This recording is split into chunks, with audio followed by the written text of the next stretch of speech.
Hello guys, आज चाहिँ यो क्रिसमस डे रहेछ होइन।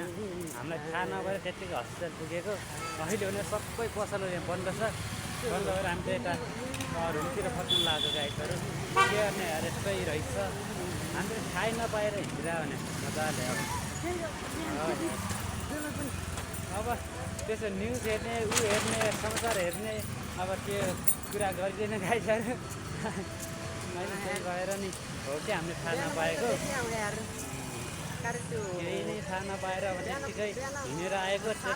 बेकारमा दुःख मात्रै पाइयो अनि त्यति खर्च मात्रै भयो है। भाडाहरू पुरा आउ जाऊ, अब काठमाडौँतिर त्यस्तै अब पैसा बचत हुँदैन, बेकारमा मात्रै खर्च भयो क्या गाइसहरू। के गर्ने यार।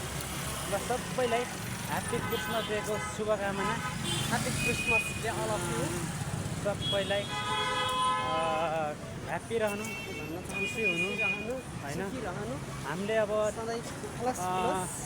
हामीले भर्खर थाहा पाएको, तपाईँहरूले त पहिले बिहानै थाहा पाइसक्नुभयो होला, हिजो अस्ति थाहा पाइसक्नुभयो होला सायद। त्यसको लागि चाहिँ तपाईँहरूलाई थाहा नै छ, तर हाम्रो लागि अहिले भए पनि त शुभकामना दिएको होइन, सम्झिनु होला।